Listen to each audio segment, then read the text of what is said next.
Assalamualaikum warahmatullahi wabarakatuh. Salam sejahtera, Om Swastiastu, Namo Buddhaya, salam kebajikan. Kita kembali di video pembelajaran pendidikan kewarganegaraan. Kita akan belajar tentang keteladanan Founding Fathers. Pada materi kali ini, kita mengenal arti dari Founding Fathers. Kita mengenal dari tokoh-tokoh yang disebut dengan Founding Fathers dan kenapa mereka disebut sebagai Founding Fathers.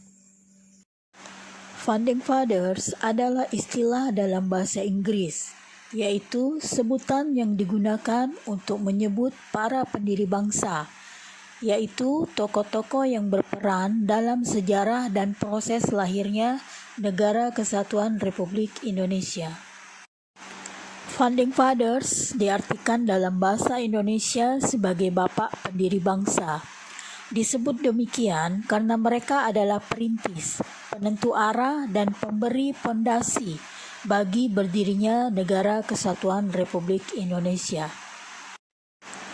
Tokoh-tokoh yang disebut sebagai Founding Fathers-nya Indonesia diantaranya yaitu Insinyur Soekarno, Dr. Andes Muhammad Hatta, Dr. Rajiman Widyodiningrat, Profesor Dr. Supomo, Mr. Muhammad Yamin, Kiai Haji Wahid Hasyim, A.A. Maramis, dan anggota BPUPKI dan PPKI lainnya.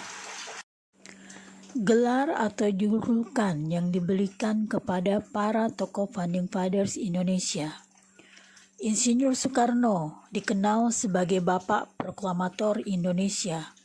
Beliau juga dikenal sebagai orang atau sosok yang ahli dalam berorasi, yaitu tokoh yang menyampaikan gagasan-gagasannya secara keras, tegas, yang dapat membangkitkan semangat bangsa Indonesia atau pejuang rakyat Indonesia pada masa itu. Beliau dikenal sebagai proklamator kemerdekaan Indonesia bersama dengan Dr. Andes Muhammad Hatta. Beliau membacakan proklamasi kemerdekaan pada 17 Agustus 1945.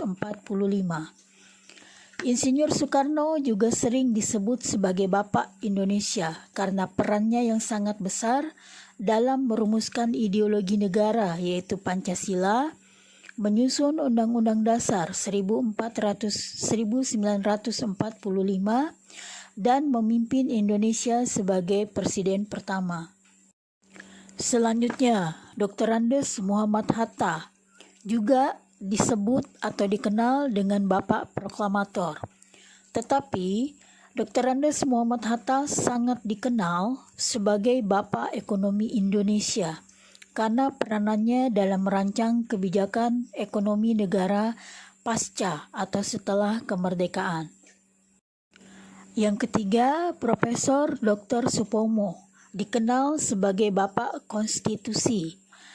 Profesor Dr. Supomo mendapat julukan Bapak Konstitusi Indonesia karena kontribusinya dalam merumuskan dan menyusun Undang-Undang Dasar 1945. Serta pengaruhnya dalam membentuk dasar negara yang integralistik. Selanjutnya, Dr. Rajiman Widyodiningrat dikenal sebagai Bapak BPUPKI. Dr. Rajiman Widyodiningrat mendapat gelar Bapak BPUPKI karena perannya sebagai ketua dalam badan yang merumuskan dasar negara. BPUPKI atau kepanjangan dari Badan Penyelidik Usaha-Usaha Persiapan Kemerdekaan Indonesia merupakan cikal bakal dari Pancasila. Selanjutnya ada Mr. Ahmad Subarjo yang dikenal sebagai Bapak Diplomasi Indonesia.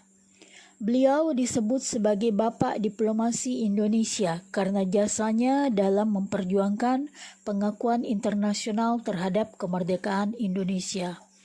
Beliau juga adalah Menteri Luar Negeri pertama Negara Republik Indonesia pada masa pemerintahan Presiden Soekarno sebagai Presiden pertama Indonesia. Selanjutnya ada Ki Hajar Dewantara yang dikenal sebagai Bapak Pendidikan Nasional karena jasanya yang sangat besar dalam bidang pendidikan dan pengajaran di Indonesia. Ki Hajar Dewantara juga mendirikan sekolah yang bernama Taman Siswa, yaitu sebuah lembaga pendidikan yang berfokus pada pendidikan karakter kebangsaan. Hal-hal yang perlu kita teladani dari tokoh Founding Fathers Indonesia yaitu keberanian dalam memperjuangkan kemerdekaan Indonesia dengan cara yang elegan, terhormat, yaitu melalui jalur-jalur diplomasi, jalur-jalur pembicaraan, jalur-jalur sidang, dan perjanjian. Kemudian, hal lain yang bisa kita teladani, semangat nasionalisme yang tinggi, kemauan, sikap rela berkorban, dan rasa tanggung jawab yang besar terhadap masa depan bangsa Indonesia dan memperjuangkan bangsa Indonesia bebas dari segala bentuk penjajahan yang ada di negara Republik Indonesia. Dan perlu kita ketahui bersama bahwa sosok tokoh-tokoh tersebut pada masa itu sudah memiliki pendidikan yang tinggi.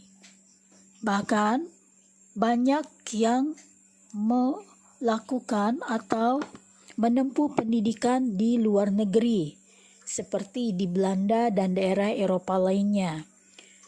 Kemampuan diplomatik, kemampuan berpolitik, kemampuan untuk membangun bangsa Indonesia dari berbagai bidang, sehingga mereka layak untuk disebut dan diberikan gelar sebagai Founding Fathers. Dan negara memberikan penghargaan kepada mereka, yaitu dengan memberi gelar sebagai pahlawan nasional, kemudian menetapkan hari besar nasional untuk jasa dan peran mereka pada bidang-bidang yang mereka tekuni atau mereka ahli dalam bidang tersebut. Kemudian penamaan tempat umum dan pendidikan seperti bandara, nama jalan, dan nama universitas. Penerbitan mata uang bergambar dari tokoh-tokoh Founding Fathers, penetapan museum dan monumen nasional, serta pemberian gelar kehormatan khusus. Demikian materi pembelajaran kali ini. Terima kasih telah menonton video ini. Kita ketemu di video pembelajaran selanjutnya. Berkenan mengerjakan tugas yang ada dalam video dan dikumpulkan sesuai dengan waktu yang tertera. Saya akhiri. Wassalamualaikum warahmatullahi wabarakatuh. Salam sejahtera. Om Swastiastu. Namo Buddhaya. Salam kebajikan.